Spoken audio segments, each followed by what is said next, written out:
Railway new కాలనీలోని సాయిబాబా ఆలయంలో గురు పౌర్ణమి వేడుకలను ఘనంగా నిర్వహించారు. భక్తులు అధిక సంఖ్యలో హాజరై బాబాకు పాలాభిషేకం చేశారు. గురు పౌర్ణమి సందర్భంగా ప్రత్యేక ఏర్పాట్లు చేశారు.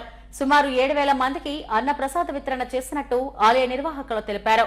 భక్తులకు ఎటువంటి ఇబ్బంది లేకుండా అన్ని ఏర్పాట్లు చేశామని చెప్పారు. అశేష సంఖ్యలో భక్తులు హాజరై బాబాకు పూజలు నిర్వహించారు. ఈ సందర్భంగా భక్తజన సంకీర్తన నిర్వహించారు. గురు పౌర్ణమి సందర్భంగా ఆలయం భక్తులతో కిటకిటలాడింది. అభిషేకం జరుగుతుంది. ఈ కార్యక్రమం ఇలాగా 1 గంట 2 గంటల వరకు నిర్వహించబడుతుంది. 2 గంటల తర్వాత బాబావారికి మధ్యాహ్న హారతి మరియు అలంకరణ ఉంటుంది. అలాగే సాయంత్రం సంధ్యాహారతి అనంతరం సాయిబాబా వారి పల్లకి నిర్వహించబడుతుంది.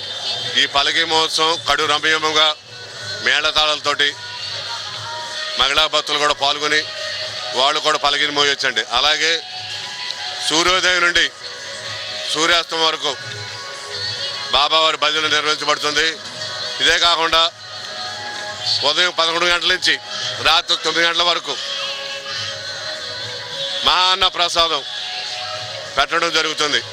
వచ్చిన ప్రతి భక్తుడికి అన్నప్రసాదం అందజేస్తాం. బాబా గారికి అభిషేకించి కిందకు వచ్చి స్వామివారి యొక్క ఆశీస్సులు తీసుకుని బాబాగారు భోజనం చేసి వెళ్ళాల్సిందిగా కోరుతున్నాం. ఈ కార్యక్రమాన్ని కూడా ఉదయం సాయంత్రం వరకు నిర్వహించబడుతున్నాయి. ప్రతి ఒక్కరికి ధన్యవాదాలు. ఓం శ్రీ సాయినాథాయ నమః. బాబా గారి భోజనం మహాన్న ప్రసాదంలో 7,000 నుంచి 8,000 మంది అనుకుంటున్నామండి.